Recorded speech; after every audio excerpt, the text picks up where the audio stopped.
All right, thank you for coming today. Hope you guys had a great weekend and a good week. Lindsay, I'm so glad you're here. Hello. Right Hi. on time. Oh, the whole Yeah. gang's here. All right.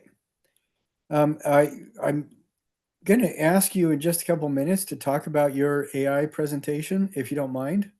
Is that all Yeah, right? Okay. sounds good. Okay. So where we are right now is this Art in the Crusades. Can you guys all see my Canvas screen? Yeah. Yes, sir. Yes. Okay. Next week, we're going to talk about Oceania and the Mississippian cultures. And right now, I wanted to talk about this. I just uploaded it today. And this is the AI Enhanced Discovery Project. Now, if you absolutely cannot stand to do an AI type of thing, contact me and we'll do something. We'll do something else because I do realize there are people that have moral reservations, but it's going to take a lot to convince me um, for you to do something different. This is a project that I think that everybody needs to do, and it should take about half the time. Lindsay, how long did yours take you?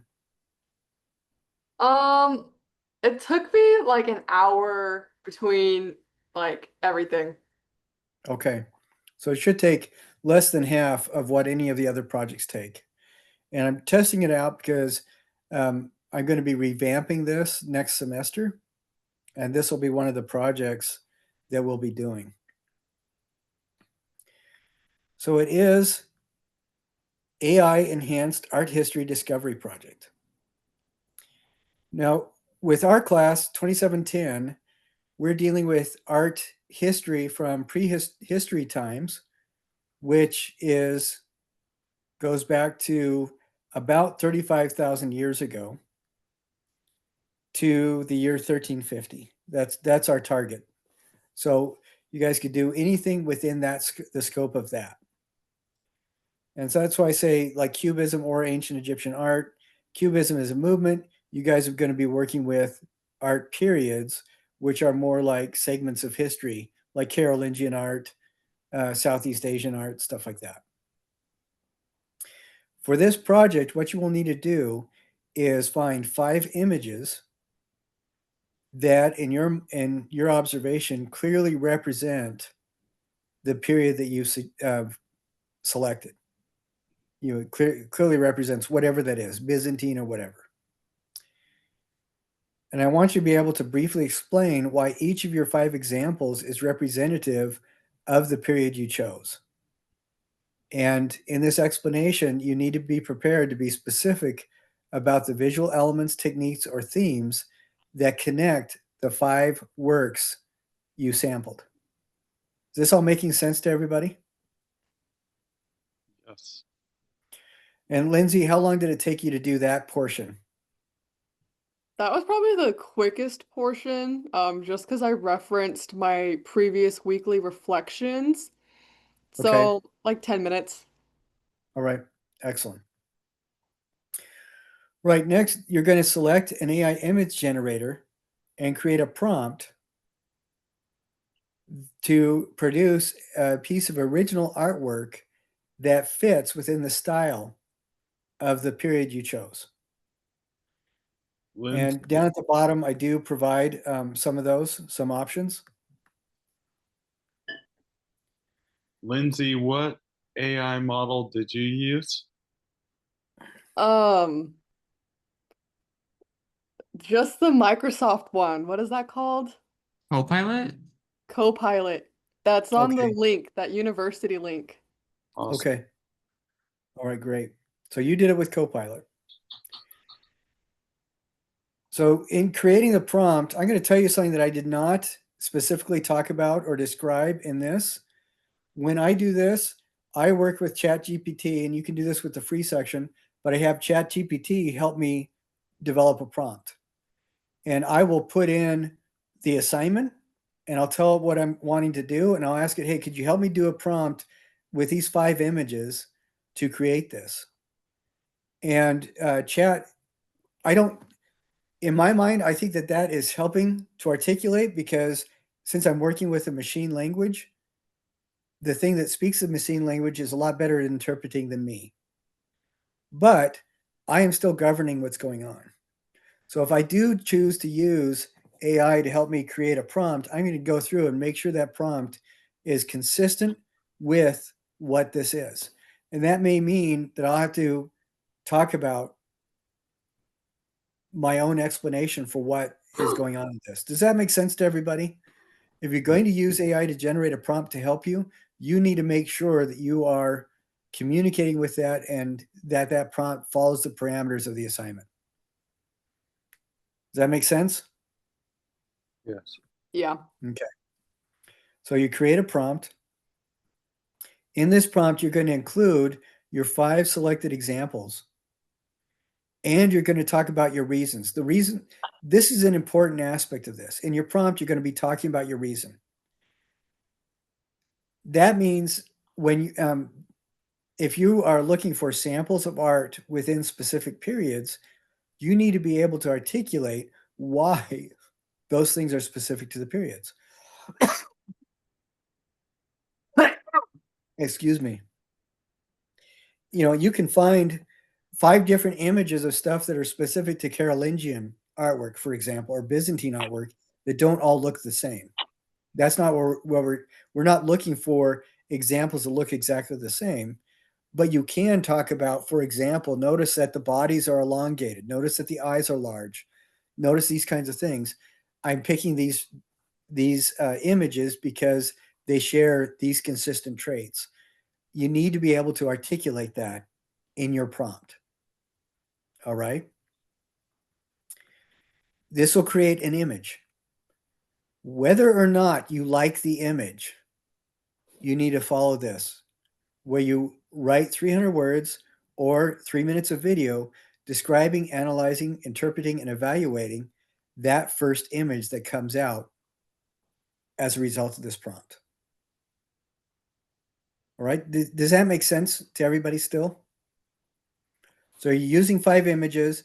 You are confident enough in them that you're able to articulate why they are consistent with the period that you're working with, and you're asking an AI image generator to create a brand new image that fits within the parameters defined by those 5 images you already input. And then with that new thing that AI has created, you're going to apply the tools of Artistic Create to it and critique it. Does that make sense to everybody? Yeah. Yes. Okay. Then after you do that, and immediately, as soon as the image is generated, screen capture it, download it, whatever you need to right away, because most AI image generators are not going to keep a memory of it. So you need to download it immediately. But then after you get that, after you critiqued it, you're going to revise your prompt based on your your critique and generate a second image. And the revising, I notice that I'm not telling you how much to revise. I'm just telling you to revise it. I want you to tweak, find something that you can change, find something that you feel you need to tweak a little bit. And then you're going to be able to explain, after you get the second image, you're going to have to be able to explain why it's better or not, why it's stronger or weaker than the first one. And so what I would recommend doing is, if you're going to do a video, for example, do all this and talk through everything during the video. So I would not do the video while you're doing the process. Sometimes the image generation takes a long time. As you go through this whole process talking about it, be sure and address how you collaborated with AI during the process. Did you make the prompt entirely by yourself? Did you have a different AI model help you create the prompt for this? Did you try one AI image generator and it didn't work at all, and so you're working on a second one? Did you use an image generator that creates 3 or 4 images at the same time and selected the best one, and that's where you're showing it. Those kinds of things you need to be able to talk about too. All right, and include that observation about your process in the thing that you write. So what you're going to actually turn in, and you'll do this either in a 4 to 5 minute video or as a PDF. You'll turn in your original prompt, AI image number 1, and your critique. Then your revised prompt, AI image number 2, your final evaluation. That's the shorter one where it's just 100 words or 1 minute, where you're saying image number 2 is better or worse than image 1 and why. And then at the very end, a brief reflection. That's 3 to 4 sentences. How long is a sentence? Anybody? A sentence to communicate anything other than no is going to be 5 words or longer. All right, so we're talking 15 to 20 words at minimum in 3 to 4 sentences on how you used AI in this assignment. And this brief reflection right here is going to cover how you collaborated with AI. Did you ask for help with AI in refining your prompt? And did you compare multiple? All that is going to be in this 3 to 4 sentences at the end. And then I also say, reference this grading rubric as you assemble your submission. All right, and the grading rubric, if you go down to the bottom, here's the grading rubric down here. And I try to be just as clear as I possibly can. Now with all that, this is not a clickable link. I just made it blue because I thought it was pretty. But right here, this link in your Canvas takes you to the Utah Tech University Artificial Intelligence page. And like Lindsay said, it has several different image generators that you can draw on. And they are many of them are free. And they also clearly label the ones where you have to use a paywall. And I don't want you to feel like you need to pay for anything. You should limit yourself to the free resources wherever and whenever possible for this class, for the purposes of this class. And then I also, beyond this page, I also have listed several free image generators. Many of them have no login options where you can just do it. But you do have to be careful. It may be that you can only generate 1 image a day. So do one the first day, then wait 24 hours and do one the next day, kind of thing. Now, there are a couple things that I want everybody to really make sure they understand in this. In a university setting, nobody has any business with your personal information other than you. Do you guys understand that? I don't want you to feel compelled to use any software tool where they are requiring you to input personal information that you don't feel comfortable giving. And I don't want you to feel like you need to be part of a recording model where where the system is recording everything that you put in. All of these image generators also have a feature that you can go in and ask it not to remember what you're putting in. Because I don't want anybody taking advantage of you, and I don't want you to feel like that's part of the process. You know, does everybody get that? I want you to be careful with your personal information. Don't give it to anybody. Now, one of my daughters using this, some of the tools she came across did require an email address. So she went to Google, made a new throwaway account, and used that had absolutely no personal information on her. And that's how she accessed them. And if you guys want to do that, that's fine. But be careful. All right. So this is, I have these 5 things that I want you guys to look at. Test each tool before using to confirm it does not require personal data or a login. When possible, avoid using real names, university emails, and especially identifying details. Don't do that. If they ask for a birth date or anything like that, give them a fake one. Then down, and I'm passionate about this because I had a friend who was a forward scout in the Vietnam War, and he had some pretty harrowing stories. But one of the comments he said just was, you had to be careful with everything because they could track you down from an apple stem. And that this is true when you're doing stuff online. You leave any doors open, and um, a lot of these companies you work with, one of their side incomes is selling your information to other people, and that's another reason to be really, really careful. Okay, so that's why I'm saying no identifying details. And then third, download images immediately or do a screenshot immediately rather than leaving them stored on the platform. And one of the reasons is some of the platforms will, if there's no action for more than 4 hours, it'll erase everything. And even though you can still see it on your screen, as soon as you refresh, everything's gone. So I'd say download the images or do a screenshot of them immediately. And when you're going through this whole thing, just consider digital privacy. The reason why want you guys to be cautious about this is that one of the reasons AI models are so successful is because they are constantly recording and identifying and working with data from all their network of users. So every time anybody puts anything on, that becomes additional data for future AI choices. And so that's why I want you to be careful. Make sure that it does not require personal data, and click whatever link you have to make sure that it doesn't record your information for future AI engine use. Okay.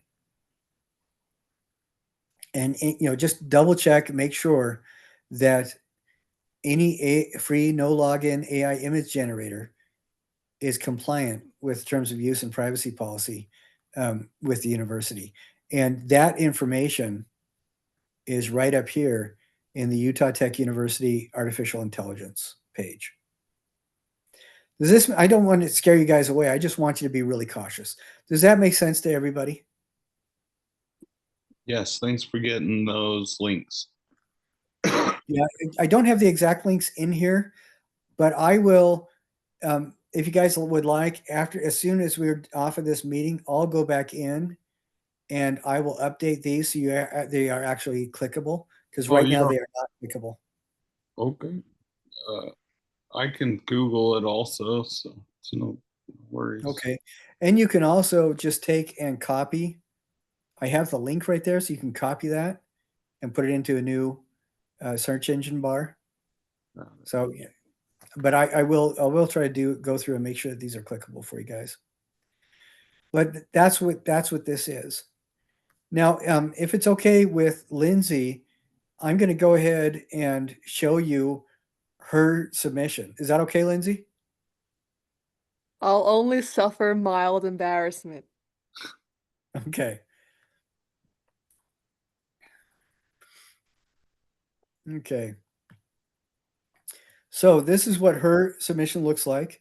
It has the link in there, and if you can do it, I prefer you send the video file if you're going to do video, but this will work. The reason why I prefer that is because sometimes on YouTube, when I try to put the student's link into our playlist, it won't let me, and that's the only concern that I get. Okay, so I've clicked on that link, and here is the video. So, are you guys ready?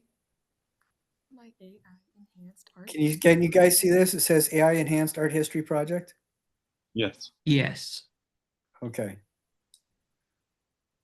My AI enhanced I art feel history like I project. could have been more descriptive. Well, the volume is really low too. So just pretend you guys can hear it. I can do a live My AI reaction. enhanced art history project. I chose for my movement the prehistoric era, focusing on cave art from the Lascaux Cave in France. Starting at this top left corner, we have a bear drawn in red ochre. Then we have busts of 4 horses that are appear to be moving towards the left. They are drawn in black charcoal. Down below the bear, we have a herd of lionesses, mostly just lioness heads.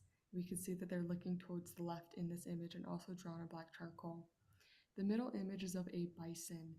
We can see that he's drawn in black charcoal and there are lacerations in the rock behind him. I don't know if that is like texture for the animal itself or if this was a drawing over these pre-existing marks. And then my last image is of a carving in rock wall of a horse. We can see there's a little bit more detail, kind of some movement here with this line through the body. So with this as my references, I moved forward with my first prompt to recreate some cave art. So my first prompt was please generate a cave art drawing from 1.5 million years ago that is drawn in black charcoal on rock depicting Bigfoot. I chose Bigfoot just because I thought it would be kind of funny. In Ancient Aliens, they always reference old artworks talking about how this is proof of something mystical.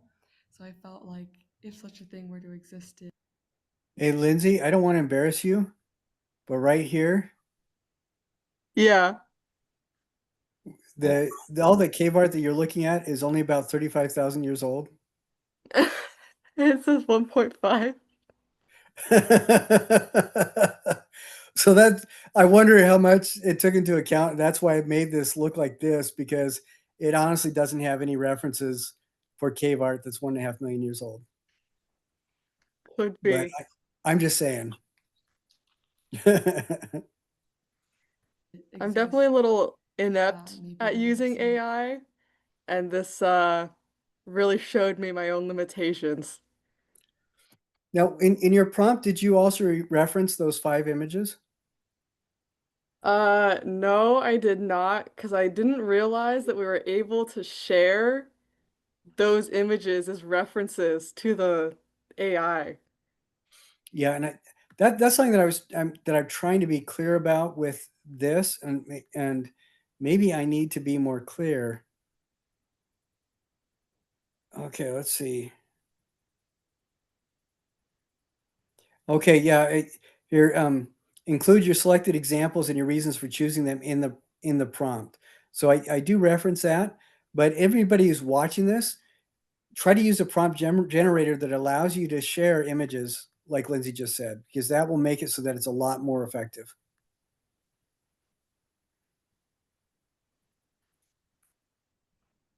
In some ancient prehistoric rock art.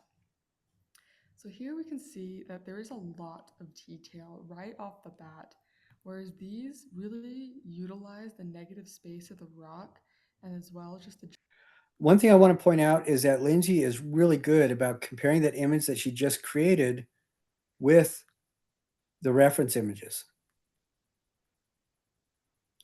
utilize the negative space of the rock and as well just the general shape of the animal. The only detail is in distinct features like the ears, the eyes, the face, the mouth.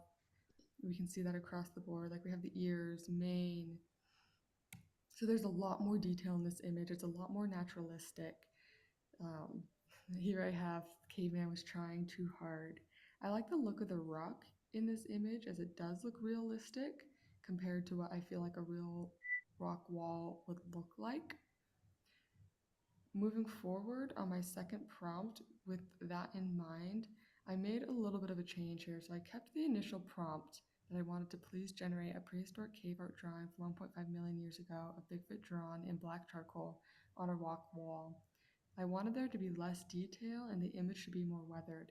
I was looking to get that same stylized outline with the use of the negative space, a little bit more of an abstract drawing rather than the detailed one that we got here.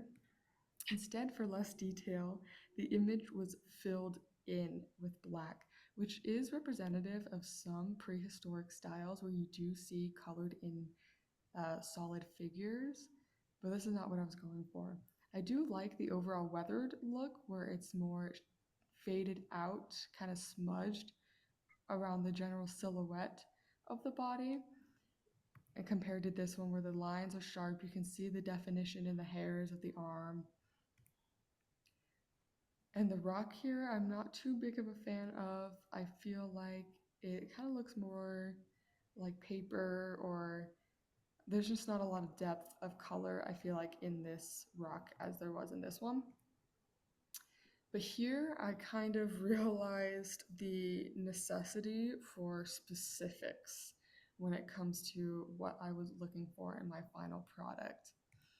In my reflection of this project, like I just previously said, I do realize how specific I need to be in my wording and what I want the AI to create.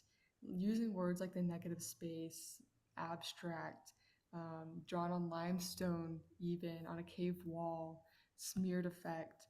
I feel like those detailed words probably would have given me the chance to create a image that more aligned with my reference photos. But overall, I think it was pretty fun, and I like what I came out with. I do prefer the first image, but I think the second one is probably a little bit more representative of what prehistoric cave art looks like, and what it may have looked like if Bigfoot appeared in those. So here are my sources, one for the images and one for ChatGPT, which I used to create these images. Thank you.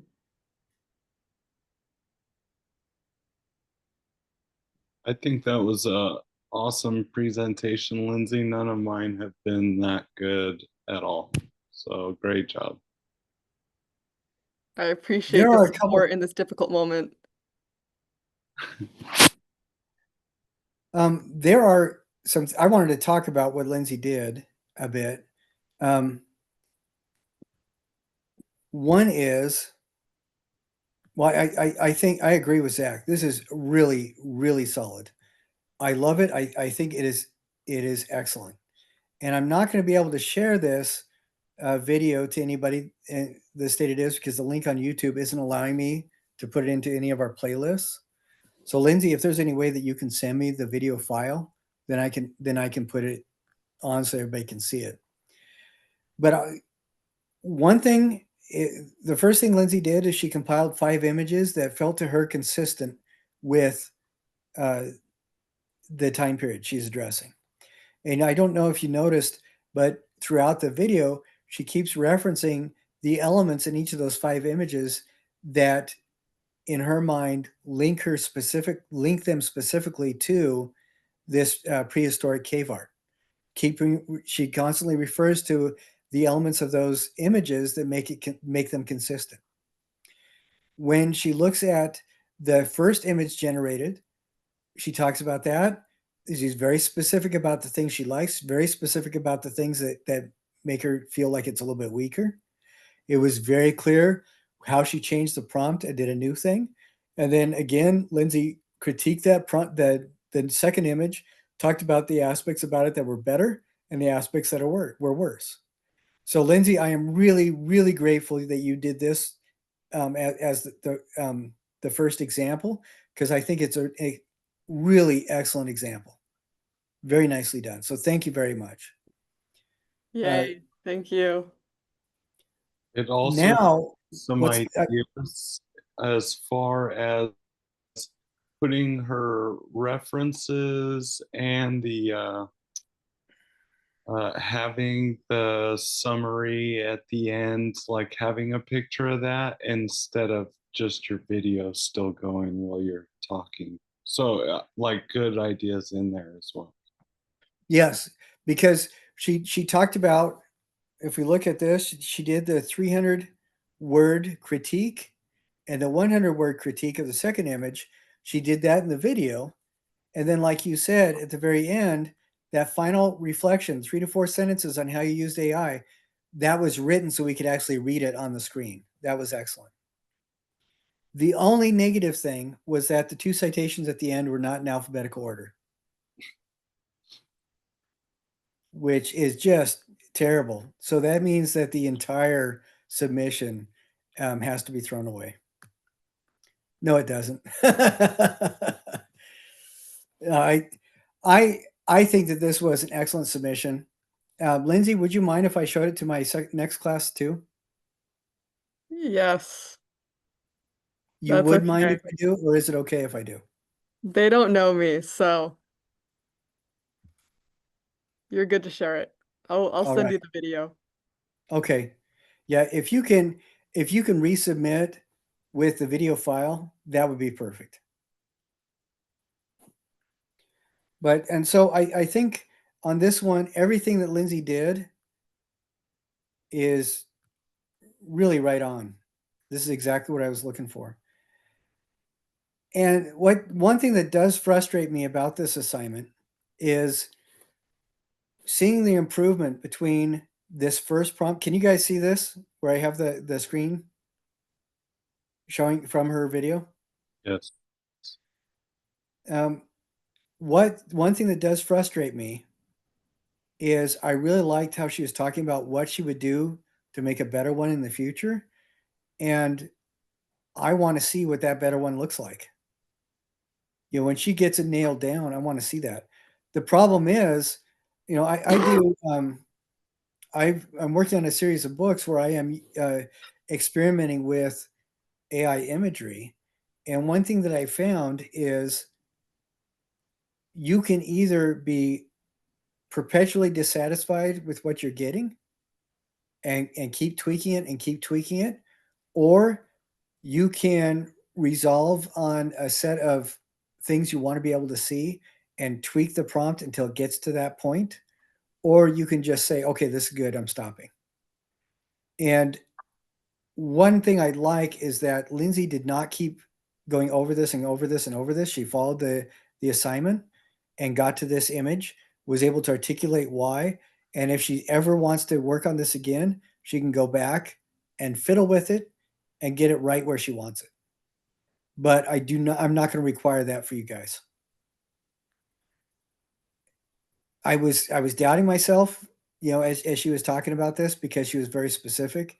And I was thinking, yeah, I want to see that too. But I realized that's not the point of this exercise. The point of this exercise is to explore the capacities of AI art to help us express our observations and critique of periods and movements in art history. And that's exactly what Lindsay did. And she's able to clearly articulate what she did. So excellent work. And I think, Lindsay, you said it took about an hour. Yeah. Okay. Yeah, that's exciting to me. I think it worked. This was a great first example. And that's exactly what we're looking for.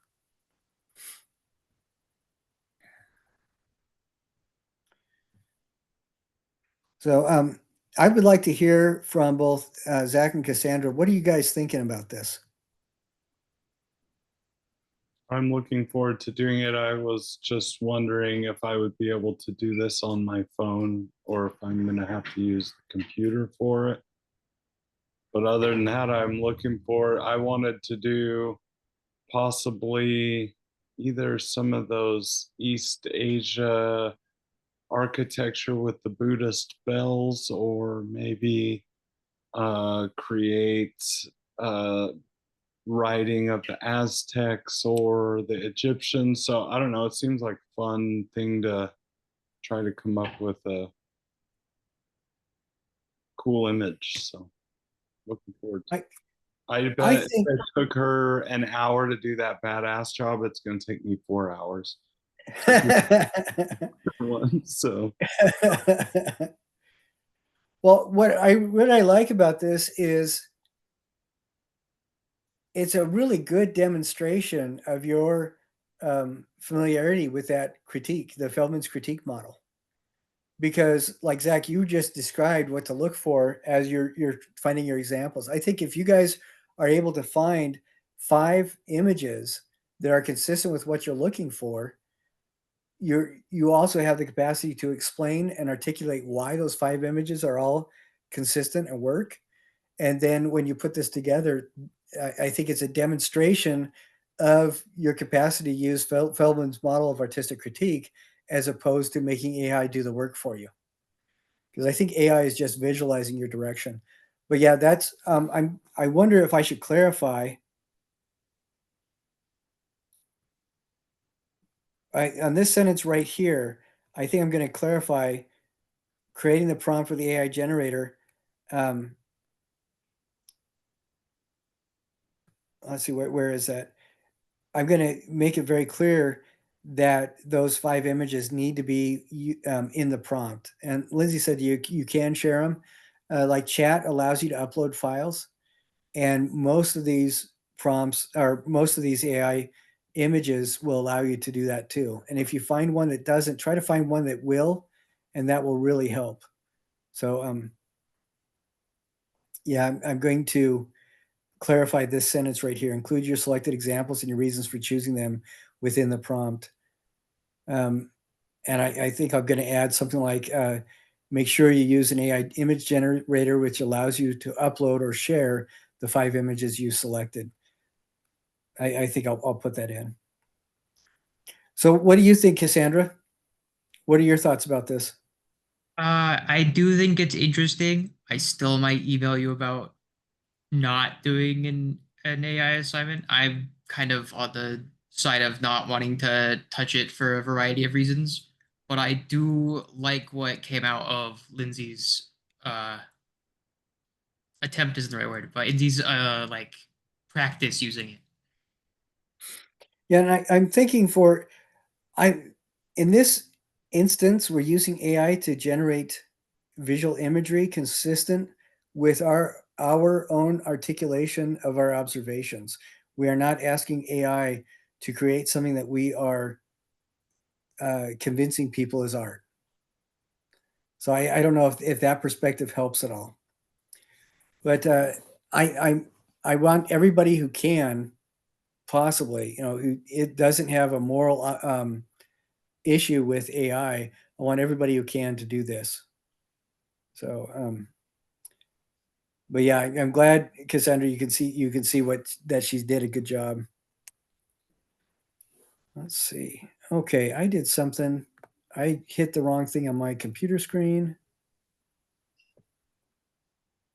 I'm going to go back. Here we go. Okay. All right. You guys didn't see any difference. I just messed up something on my side. So, all right. So after that's what the new project is, and it's designed to take about an hour to 2 hours at the very most. I did want to mention that I've been getting a lot of people's proposals in, and there's a couple people that just sent me the proposal. The proposal assignment, which I will show you. Let's see.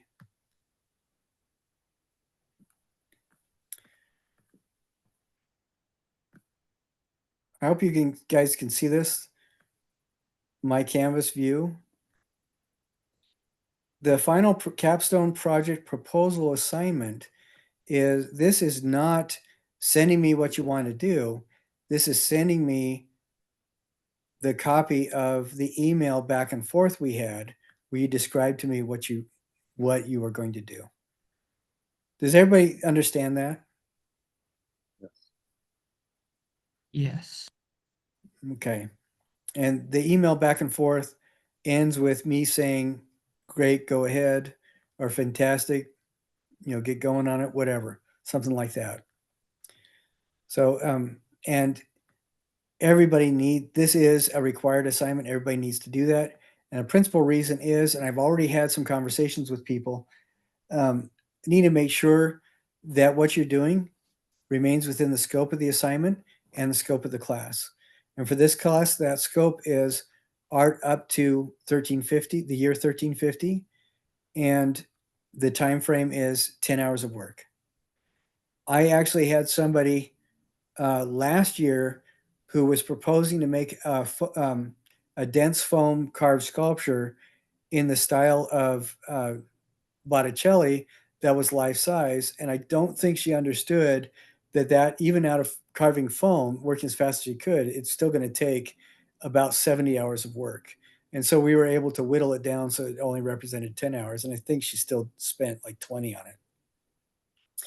But I also don't want you guys to invest a lot of time in something that is simply not going to be fitting within our class. So, and like I said, I've already talked to a couple people, and we've got that sorted out. So please work on this. If you haven't already turned it in, do this as soon as you possibly can, so you can finish up that last assignment. And the AI modeling assignment isn't due for about a week and a half. It's due on November 16th is what we're looking at. And then you're sharing it by November 18th. So everybody, that's a week and a half away. And if it only takes an hour, hopefully that will not be a problem for people to get that done. All right. Are you guys ready to move on? Yeah. Okay. Okay, last week, well, this morning I had a fun No. conversation with somebody in the class who was a little bit confused because we had talked about Byzantine art, we talked about Carolingian art, we talked about Muslim art, and then last week we talked about them all again. 7:30. What's that? Oh, sorry. Oh, okay. You're talking to somebody else. Yeah, my bad. Okay. Last week we introduced the Vikings, but the big thing I wanted to talk about last week was showing everybody how this art all lived in the same time period, and these cultures were right next to each other and they communicated with each other.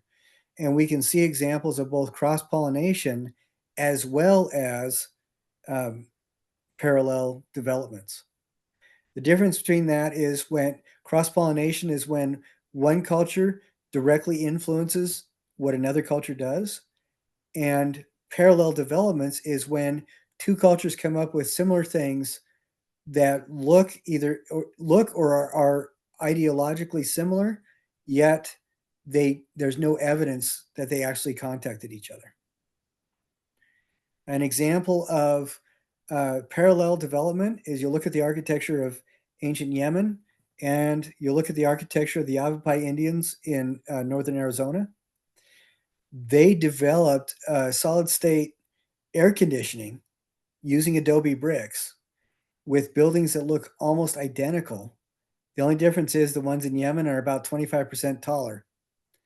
And there is absolutely no record or physical possibility of them interacting with each other at the time that both architectures were developed. That's a really good example of parallel. Can you guys think of any examples of cross-pollination from the different cultures we've looked at? In terms of like, because of trade, they replicated an idea. Yes, exactly. Okay. So what about the Byzantine era and Islamic architecture when it comes to the shapes of their buildings? Gold star stapled to the middle of your forehead. Excellent example. Remember, my friend Ahmed Safi at Duke University makes that argument. He wrote a book about it and several papers where he talks about the Constantine architecture directly influenced the physical architecture of Islamic buildings around that part of the world. So yeah, exactly right. That's an excellent example of cross-pollination. So yeah, so you guys get that. There are two different things. And that is one of the reasons why I keep going back and talking about different groups of people coexisting. Now, the Carolingian times, most of the stuff that we looked at last week came to a close right around the 11th century. All right, that's about the most recent point of all four of those. You know, their influence kind of dragged on. Like the Byzantine stuff did continue at a lower rate for the next couple hundred years, and the Islamic stuff still continues to today. But the specific examples that we were looking at pretty much came to a close at about this time of the Crusades. And the first Crusade started in about 1096. And one of the reasons is that even though the Muslims came into Jerusalem right about 690, and when they came into Jerusalem, the Zoroastrian Persians Persia just had a new set of rulers that were really treating the Christians and Jews harshly. They were being pretty nasty to them in Jerusalem.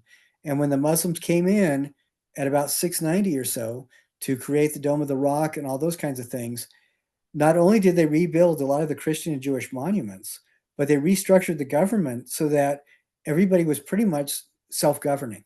You know, they had their own representation for the different neighborhoods, and they took care of themselves.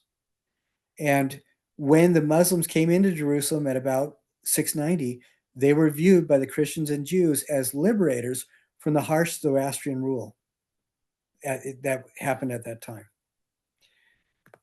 Over the next couple hundred years, that gradually changed. So this is the area we're talking about, right in here. And by the 11th century, Christians trying to make their way on pilgrimage to Holy Land, there were a lot of pirates that were taking advantage of them right around Cyprus and different areas. There were people that took advantage of these unarmed, peaceful pilgrims going there, stealing stuff from them, treating them badly. There were whole communities that were wiped out. And what is really awful is it was bad enough that even with the slow technologies of the time, word came back to Rome that people were being brutalized in the 11th century.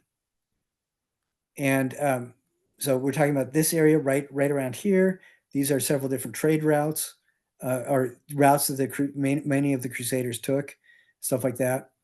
But you can imagine Christians in the 11th century started getting treated really badly by the pirates and stuff in this area. Now, some of those pirates may have been ostensibly Muslims, in the same kind of way that Ted Bundy was ostensibly a Christian. But what that was viewed as, the word that got back to Rome, was that Christian pilgrims doing nothing more than wanting to see the holy sites where Jesus was born and all that kind of stuff, they were being hurt really bad by the people in the area. So the Crusades were originally launched to protect the rights of Christian pilgrims to visit the holy sites and the places that Jesus walked in this area. And so that's why the Crusades were originally launched. Now, I want you guys to watch these videos that talk about the Crusades. There's several different perspectives on them. And there is a list. I found about 15 different wars that happened between 1096 and 1394 that were ostensibly linked to the Crusades. I think there's 5 main ones, but there were lots of other ones. And some of them were the Catholic Church having people protect the interests of their pilgrims. Some of them were the leadership of the different armies engaging wanted to completely wipe out the other people. They were driven by hatred. And some of them were articulated specifically so that slave trading states could take human beings from Europe and sell them to the areas that they human trafficked with. So there's lots of different engagements. And definitely read these articles, these talks about the Crusades. Does anybody know why they were called the Crusades?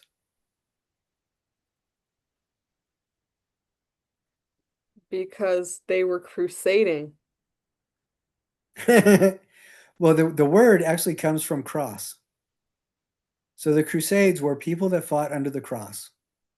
And the Christian cross was what the banner was for a lot of these people that claimed that they were on crusade. Now, I say claimed because, again, with any group of people, you're going to have incredibly good people. Most people, everybody engaged, had really solid motivations. They were told that going out there to liberate the Holy Land and protect pilgrims, that they were saving their family.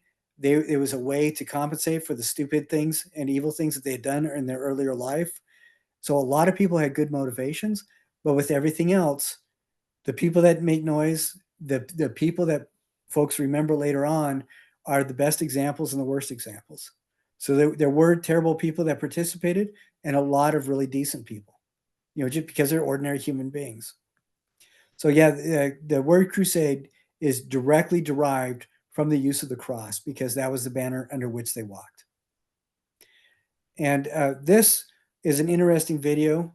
And this right here, I like this because it also gives you the Muslim perspective. Remember, I said the Crusades were launched because pilgrims were being killed and stolen from in lands that were governed by Muslims. And the pirates that did that, the horrible people that did that, were as much Muslim as people like Ted Bundy was a Christian. Does anybody know who Ted Bundy is? We're Or in was? Utah. You were in Yeah. Utah. Yeah, the serial killer. Yeah, exactly.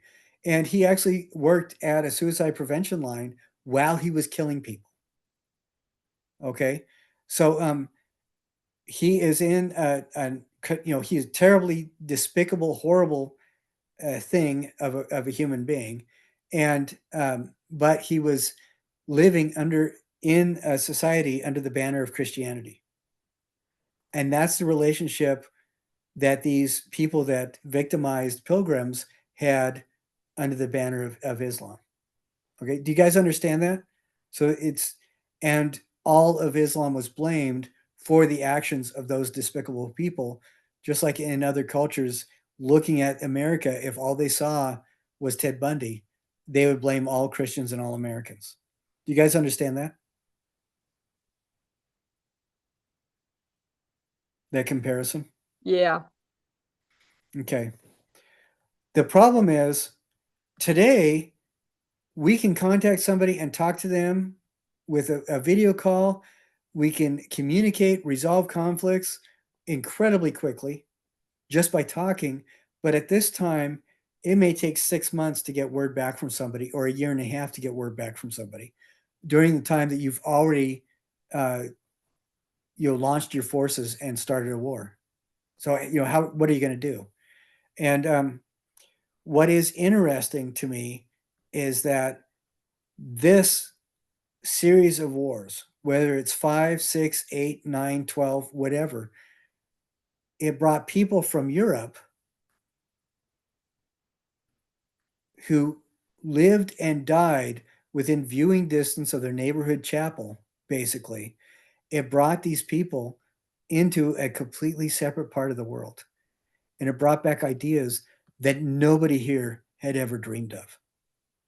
And you look at some of the crusade routes, you go from Northern Europe, you go through Eastern Europe, the Balkans, into Turkey. There's a staging area, and then they would launch down towards Jerusalem in this part of it. You'd also go from between Italy and Greece and go down this way, or from south of France, going in between Sicily and Italy, and then launch over here. So you get people from all these areas of Europe that had never seen anything outside of the family horse pasture, traveling all the way across the world. And at this time, do you guys remember where the tallest building in the world was? No, I don't. It was the Hagia Sophia, and it's right here. So these guys going through Turkey, all these crusaders, they're seeing the tallest building in the world. And a lot of them also went to Egypt, right through here. And they're seeing the monuments. They're seeing things that they had never even dreamed of that could possibly exist. And so this has got to be just world remaking for a lot of these people. And I think that's one of the reasons why the Renaissance happened. I think that's the main reason the Renaissance happened. Most of the books in the world in this whole area right now are in libraries in Spain and in Muslim-controlled countries right through here. They were the ones that had most of the books. And it's not because they were hoarding them, it's because they valued libraries. And in Europe, we saw that most of the books that were made at this time, that were surviving at this time, were made under the auspices of the Carolingian rulers, Charlemagne and his group. And they were protected in monasteries. You didn't have a lot of public libraries, or if any. You had to have access to people in the priesthood in order to see a lot of books, or your family may own 1, 2, 3, or 4. They still had a lot of people that were literate at this time, 1 out of 5, but you still didn't have very many public libraries. But in this area and in this area, right through here, and then also in this area, that's where you get a lot of public libraries. And I think, if you're traveling all the way across the world, seeing a brand new environment, you have access to books, more books than you ever thought could exist. That's got to impact people. And I think it's really interesting that within just a few short couple hundred years, just like 4 or 5 generations, that cross-pollination completely transformed Italy and the rest of Europe. And I think that's pretty amazing to me.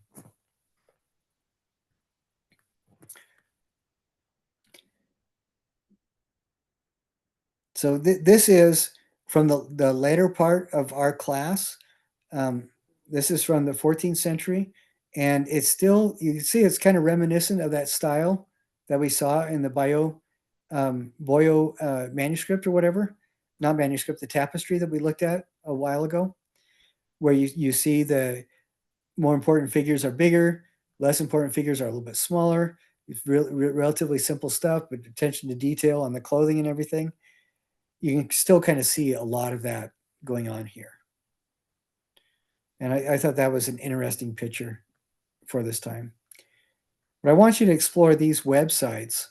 The Met has a really good one where they talk about stuff from the Crusades, 1095 to 1291. And I want you to look at some of this stuff. And when I'm seeing this, I see stuff that appears to be influenced by Byzantine work, stuff that just seems absolutely amazing to me. This is actually from where vaults in a ceiling cross each other in a stone ceiling. They'll sometimes do decorative stonework there, and this is a rose from that area. You have, this is a sword pommel. The sword was actually, the handle of the sword was attached right here, and the pommel has the heraldry of the family that owns the sword. What I'm seeing with this is 13th century, so right towards the end of the period that we're looking at. But what's interesting to me, I still see slightly distorted bodies, but I see those big hands like what we saw last week, and I see big eyes. But it's a little bit different. This looks to me like the faces are painted more like those book illustrations we saw and less like those mosaic images that are Byzantine. And this is, during the Crusades, you'd also get these very detailed sarcophagus or funerary sculptures, where the bodies would be returned to the family estates in Europe, and somebody would be commissioned, a stone carver would be commissioned to make a sculpture of the person who's dead on top of the sarcophagus. And a lot of these would be buried in the vaults underneath the church that this family helped to build or paid to be built. So these are really good examples of that style of Crusader era artwork. And what's interesting about this, the architecture is kind of improbable. And we talked about that, where the most important thing is what the artist is portraying, the most important thing, and everything else is stylized, or things are stylized in consistency with the values of the culture that the artist lives within. What's interesting to me is you do have some detail, like the armaments or the battlements have a lot of detail, the crenellations. And then, of course, we do have the facial structures, but then you can identify what kind of armor people are wearing, what kind of swords they have, those kinds of things. And I think that that's really interesting. I think it demonstrates, again, what is important to the people that live with this work. And then this is really fascinating to me. You get this kind of painting, and then from the same period, you get this kind of painting, which seems to me a lot more skillful and a lot more detailed. These are both from the same time period, and I wonder what the difference is. And I wonder if the biggest difference is maybe this painter isn't trained as much, because people at this time, they had the capacity to make very realistic looking work, but sometimes you see things like this, and that's when you need to turn to our discussion on iconography, because iconography really helps the viewer to identify what's going on, whether or not the artist has access to good tools, good equipment, good material, or whether or not the artist is fully trained. And I think some of the things that we can see in this is, like a lot of Byzantine art, the bodies are long and tall. And I think, again, we see the large eyes. And then this, I think, you look at 1290, this is just 30 years later, or actually really close to the same time. And you look at the detail that's going on here. I think that the person who did this had more time and freedom to work on it than the person who did this. Both of them are same time period. This is in Armenia. This is in France. And it looks to me like they had just had access to different tool sets and different skill sets.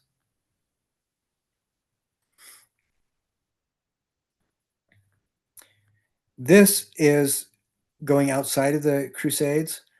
Notice what we're looking at is pretty much art up to about 1295 is what is the end of the Crusades. And this we're starting to get outside the scope of the class. So when you look at this stuff, just be mindful of that. And you can see how much this has changed. This is 200 years older than this. And you can see how much it's changed just in that time. So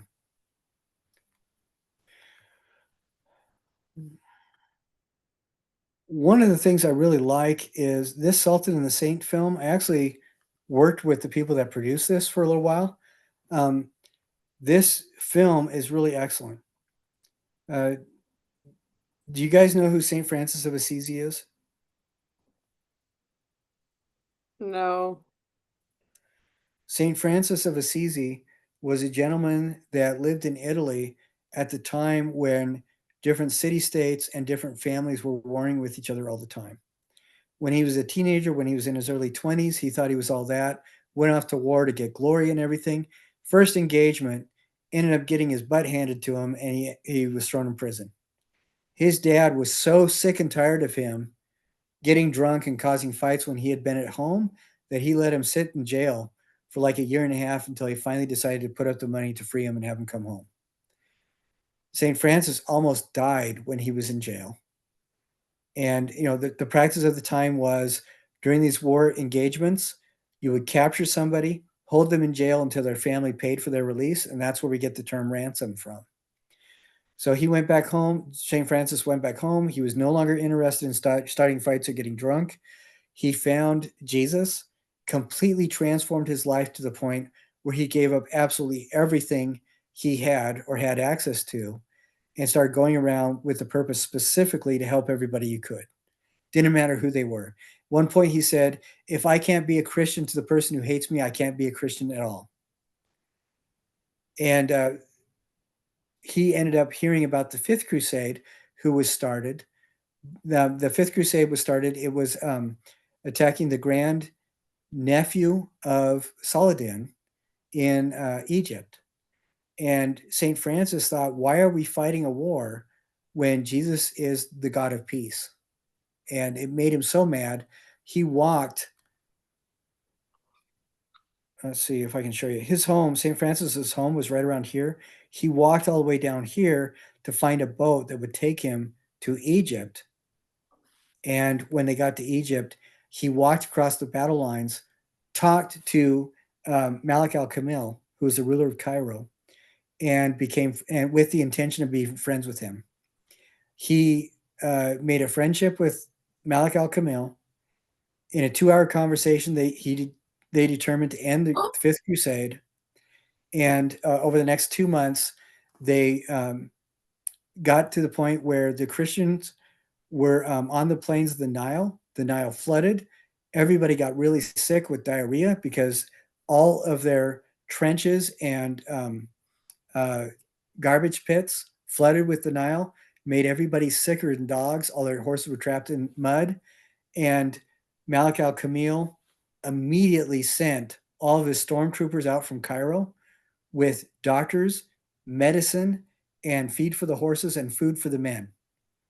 And Brienne of France was one of the generals, and he said immediately after he got home after that engagement, never have I seen or heard of anybody with a more Christian disposition, with a more Christ-like attitude than Malik al-Kamil of Cairo. And none of the crusaders that were saved that day had any desire to hurt anybody, and they all went home. So that was the end of the Fifth Crusade. And I think that attitude completely shifted the Crusades, and nobody was interested in starting any other wars. So but definitely check that out. I think it gives some really good context. So I want to look at some more artwork examples of this time period.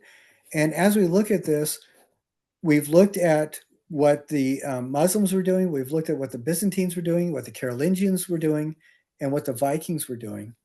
And I want you to kind of have that in the back of your head and not only see if you can find evidences of those influences, but also maybe, excuse me, how artists continued forward from that. What were the changes that they made? I think one of the things, and definitely check these videos out. This really helps as well. But I want you to look at this architecture just as an example.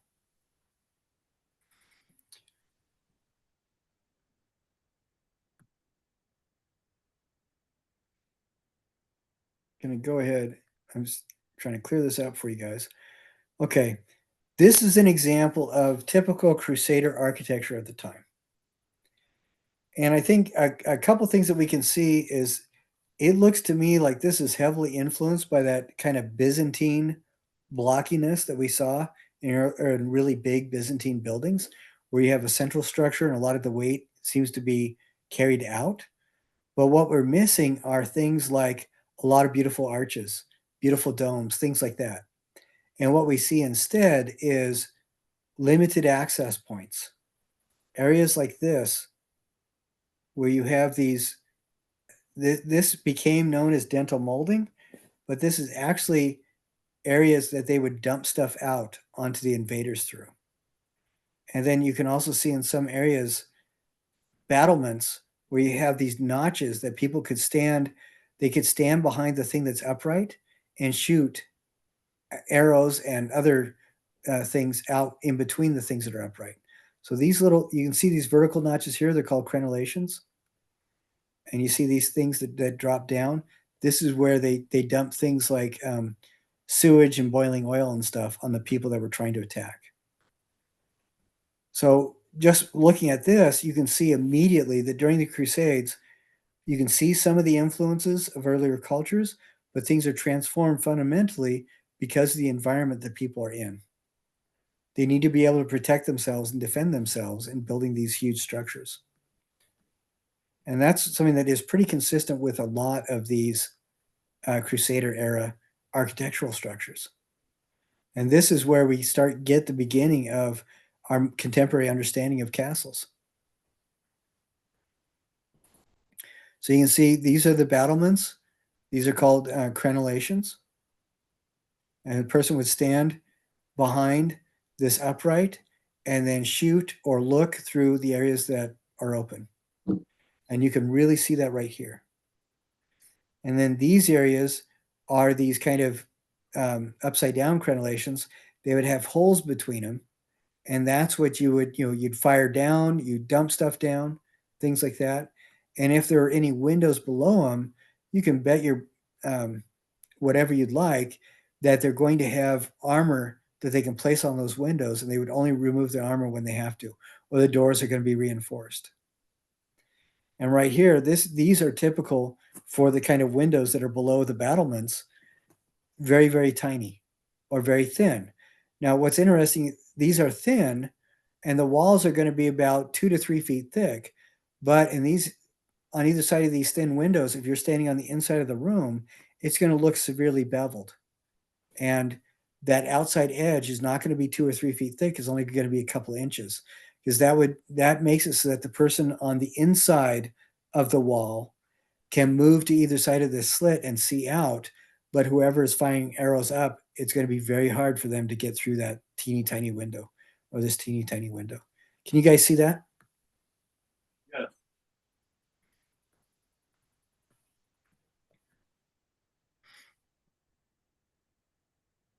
Now this is a map. This is the Red Sea right here. This is that Jerusalem, the Holy Land, Israel, all those areas right here. This is Turkey, right up here. And Constantinople is going to be right around here. So this is the kind of area that we're looking at. And you saw in that earlier map, and I'll come back to it really quick here. This is the area that we're looking at right here and right here, blown up in that previous slide. Constantinople is right around here. But you can see a lot of Crusaders are going through this area to as a staging area for right here. And you can see these are the areas that this architecture is at.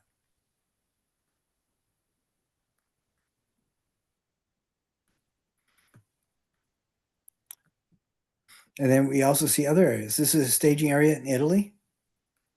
And then this is, at the time, this was called the Iberian Peninsula. And it doesn't become Spain until a little bit later. But at this time, this is towards the tail end of its, the Umayyad family, Islamic rulers, actually controlled Spain from about the 8th century to the 12th century. So, you know, for quite a while, this was Muslim-controlled territory. So here's some of these castles. This is the first one we looked at. Here's this is another shot of the same one. You know, we're looking at the causeway, the main road. This is the kind of thing that we see in modern fantasies like Game of Thrones. This is that kind of thing. And I hope you guys can see how the architecture is specifically targeted for defense. You know, really heavy walls. They can withstand a lot of damage, and the people inside are relatively well protected. And here's another example of another castle. You can see the crenellations, same kind of thing. In this case, one of the reasons why there's so many windows is that this is on the inside. This is the interior courtyard. And there have to be a lot of access points so that people in the inside, in case of an attack, can be mobilized very quickly to get up onto the walls. And so that's why you see a lot of these Roman-style arches, but you see other influences as well. So this is what the exterior of that same building looks like. It's a lot less inviting. You don't have all those arches. You have really well-defended doors. There's going to be the door on this. This is you're going to have heavy wood door with a lot of steel reinforcing it. You see these windows are very narrow, so it's hard for people to get in.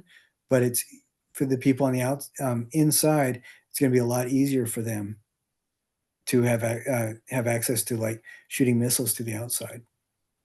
Again, you have the crenellations, and I don't know if you can see right here. I don't know if you can see that, but there are dark spots where there are holes in between these areas, so they could dump stuff down. So this is in Jordan. This is very similar. This is in a lot worse state than the others, but you can see the heavy walls. You can see the very high slopes leading up to the castle. And I think you can see a little bit of the surviving areas where like this kind of area is very similar to these kinds of spots. It's just in a lot worse shape. There's another good example. This castle looks very similar, again, with the same kind of features as this. I would like you guys, when you can, go through and look at all those images. There's Architecture of Cities one, the Castles of the Crusades, and it'll give you a really good idea of what kinds of buildings they were building. Churches at this time, it's really interesting. The churches at this time almost look like fortresses as well. And there is a lot of overlap with Byzantine art and the art of the Crusades, because the Byzantine art, this is 11th century and later, and you can see some of those battlements right here, Roman-style arches and stuff like this. A lot of this stuff is very Gothic and was built later on top of it. But the Byzantines the Byzantine Empire lasted until about 1330, 1350. And so it was still going strong all through the Crusades. And that's one of the reasons why those castles are so reminiscent of a lot of this kind of architecture. So that's something to think about as well. And I don't know if you guys remember the Carolingian bronze of King Charlemagne, but I hope you can see that these were made, the four tetrarchs were made at about the same time as the original construction of the Hagia Sophia. And a couple hundred years later is when that bronze statue of Charlemagne was made. And I hope you can see that there is some very similar kind of stuff going on. And one of the reasons was that Charlemagne specifically wanted people to think of this when he had that made.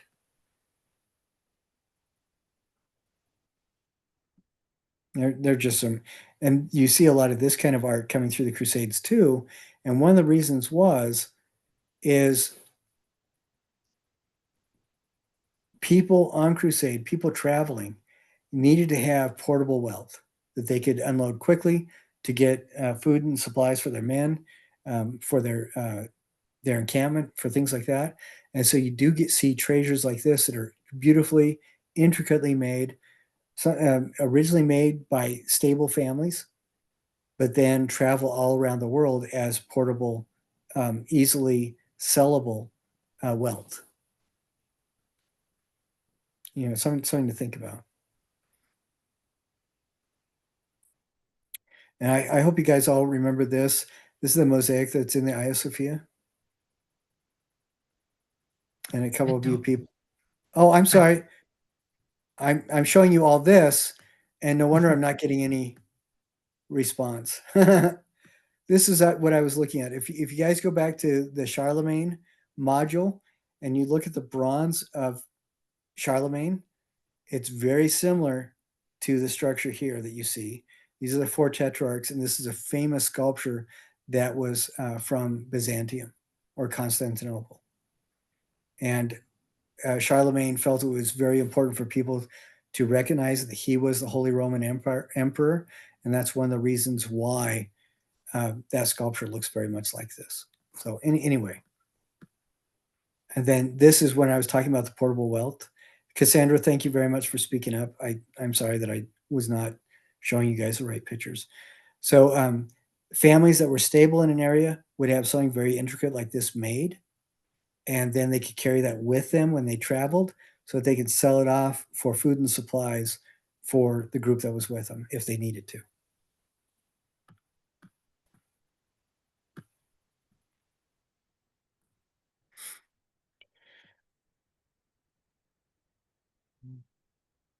Now this one, how Islamic architecture shaped Europe.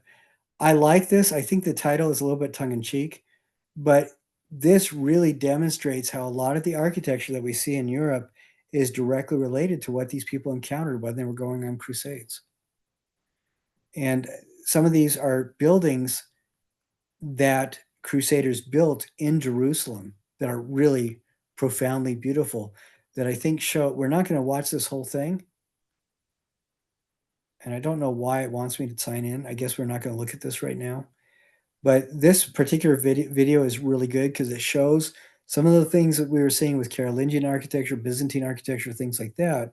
A lot of those elements show up in this Crusader type work built in Israel and Eastern Mediterranean at this time.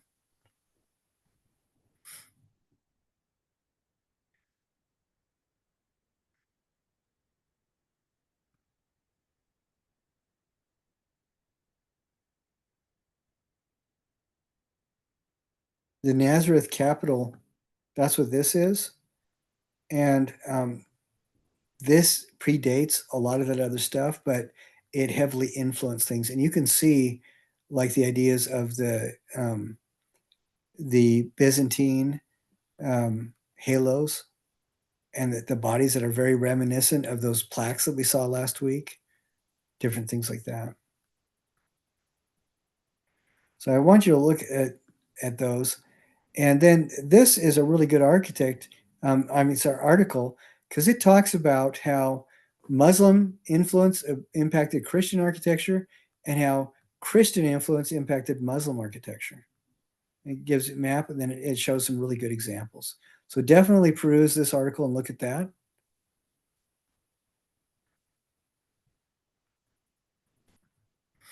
And then this is my favorite building in France, Sainte-Chapelle in Paris.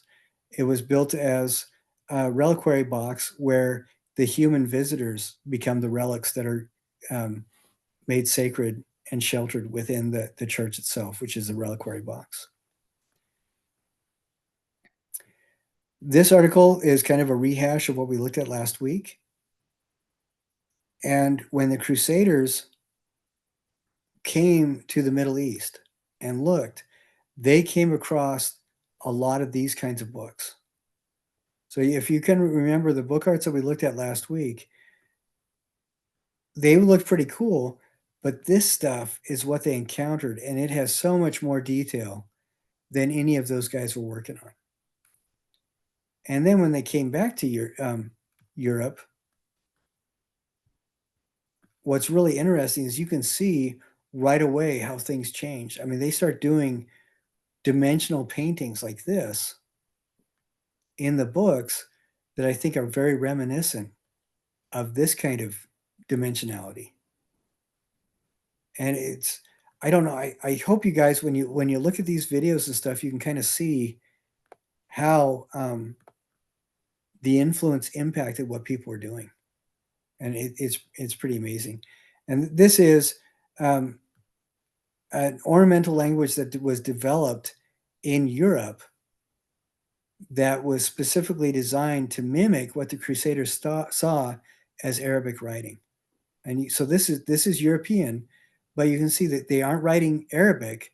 But I hope can you guys see how this is kind of reminiscent of that Arabic writing that we were seeing on buildings like Dome of the Rock? Yeah, they're trying to replicate the stylization of the letters. Exactly, but without knowing what the letters actually were. I think that's really amazing. Now, I want to play, we only have a couple minutes left, and I think that this is a really good example of how this kind of cross-pollination worked.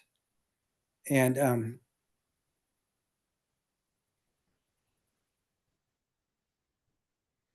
I'm trying to get to this article. Oh, this is aggravating. I wonder.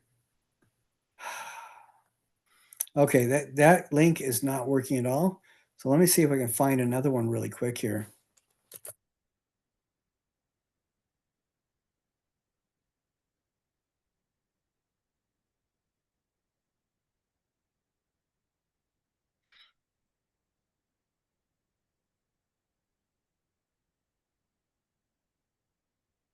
Okay, I found something that I want to share with you. Hopefully you guys can hear this. This is medieval, and it is something that supposedly is before the heyday of Crusades. Media vita in morte sumus. Okay, so that kind of chanting is pretty typical. Very simple melodic lines. And let's see.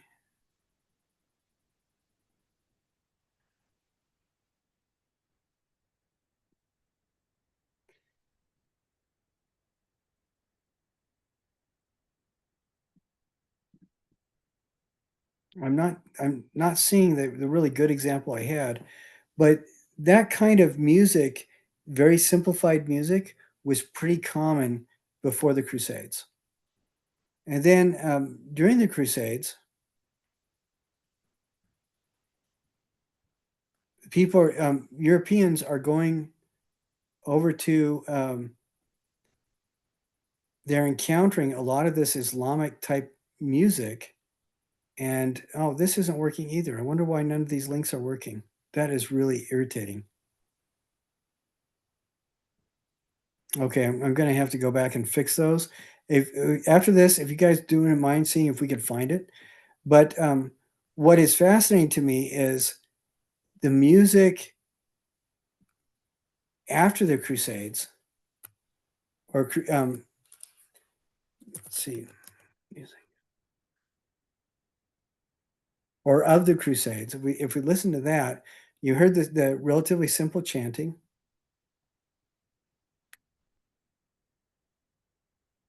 Let's see.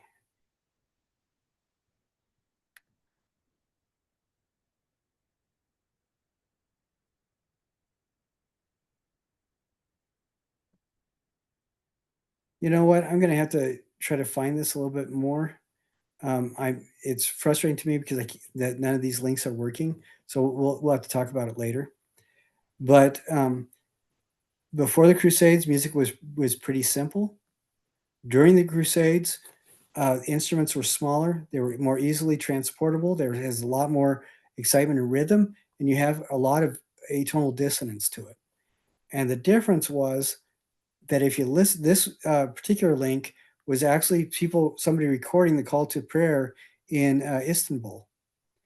And it seems like a big thing that was impacted in music in Europe during the Crusades were things like lutes were introduced, and a lot of beginnings of orchestral harmonies were introduced, and some of this dissonance was introduced. And a lot of that sounds very similar to what they were listening to when they heard the call to prayer. One of the real amazing artists that emerged from this Crusader era was a woman named Hildegard of Bingen. Have any of you guys heard of Hildegard von Bingen? No, I haven't. This is an example of her style of painting. She was a polymath. I wonder why that. I'm sorry that this thing showed up. There we go. Get rid of it. A polymath is somebody that is super smart that does a lot of different things. She was an artist. She was a songwriter. She had visions. She was also a medical practitioner, and she documented. It's basically like Grey's Anatomy at the time. She documented how illness and trauma to the body was treated at the time and how people survived. Really brilliant lady. She was actually friends with the Pope as well.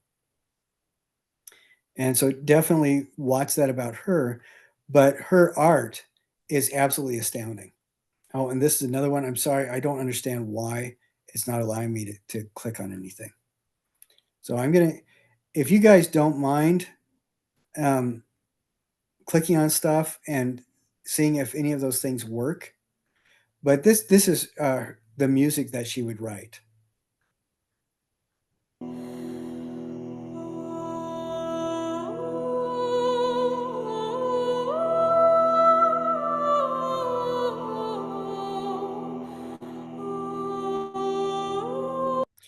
There was she also did other stuff as well that was a lot more complicated. Did a lot of she was the first, she invented opera. I don't know if you guys have ever been forced to go to an opera or if you've gone willingly, but she was just super brilliant. So please look at those articles, look at these videos, and if they're still not working, I will try to fix those links so everybody can access them. But and what is fascinating to me as you go through there, look at the architecture, look at the art, and think about how it is different and maybe what made it different. And I think we can really see some of the differences. Like you just looking at this image, how that's different from this, it is kind of flat, but when we looked at the Shauna May books, and oh, I'm sorry, showing this. This is art before the Crusades, book arts afterwards, and that in between they encountered those Shauna May books. And I think that you can really see how that impacted the when they interacted with the Middle Eastern art coming back. You can really see, I think, how that impacted what they did when they got home. So something to think about anyway.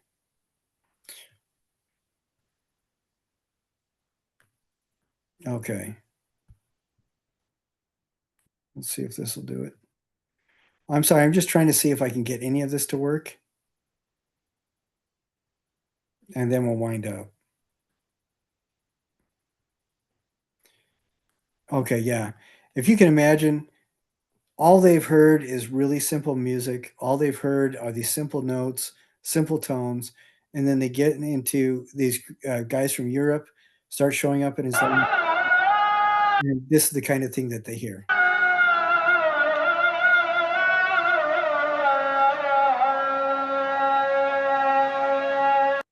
And then if you listen to music like early Renaissance music and stuff like that, you can hear tonal values that are similar to this. Now, this is not music. I want to be very clear. Does anybody know what that noise was? It was someone singing. It was like Right. chanting. It's chanting. It's not singing. Yeah, this is called the call to prayer. It's Islamic. It is not considered music because people are calling people to prayer. They're not singing them to prayer. And there will be people that say that differently. But I was talking to a guy in Egypt from Egypt. He said this is how they sound. They're trying to make the chant rise above normal concerns, everyday conversation by adding different tonal values to it, but they do not see themselves as singing in this instance. And that's I think why it sounds so distinct. It sounds so very different. So if you can imagine coming from Europe, hearing this for the first time, and then when they get home, music absolutely changes. And let's see if I can find. Let's see if this will work.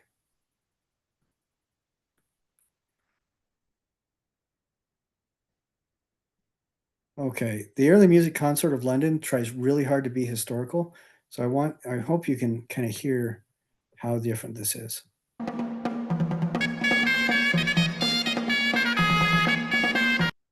So right away, remember we listened to the chanting? Right away, there's a couple things that are different. There's a rhythmic beat that is very excited. And then what do you notice about that flute playing? That was a flute? Yeah, it's a flute. But it has that kind of dissonance, same kind of dissonance to it as the call to prayer did, doesn't it? Yeah, definitely. It's so I don't know. My brain, I'm thinking of music not from this time period, but definitely influenced by it that kind of has that same hitting in between our what we know is like keys that are still tones. Yeah. Yeah, it's really interesting, isn't it? And you can almost see that direct influence, I think. But anyway, the personal observation, I just think that's really fascinating. I am sorry I went over a little bit. Does anybody have any questions or observations about what we looked at this week? No, it seems like this builds pretty good on what we've learned. Can you see the really solid connection to the stuff that we looked at last week and how now the cultures are influencing each other and the art is specifically changed as a result of that? I was gonna say each of these, it feels like a lot of these styles are a box of blocks that like you'll see the same block sometimes, just throughout like a lot of people, and then some of them you won't see it at all, but they'll have other blocks that other people have. Yeah, and I think you're exactly right. People are building on each other as they're being influenced by each other. And this leads, I think, directly to the Renaissance, where it kind of reached a critical mass and people developed something new by combining all these cross-pollinated building blocks, like you said. And I think that's absolutely fascinating. Well, thank you guys. Thank you for letting me go on for a bit about that new AI project that everybody's doing. And thank you for letting me talk about this stuff a little bit. I really get excited about evidence of peaceful cross-pollination. That hasn't happened an awful lot during the Crusades, but it does lead directly to it. And next week, we're going to go across the ocean to a completely different part of the world, total change of scenery. And I want to share, I'll share some other people's examples of the AI project as well so that everybody can see that. I think that'll be fun to see. Thank you, guys. I hope you have a great weekend, and I look forward to seeing you next week. Thank you. Yep, thank you. Thank you. All right, we'll see you. Toodles. Toodles.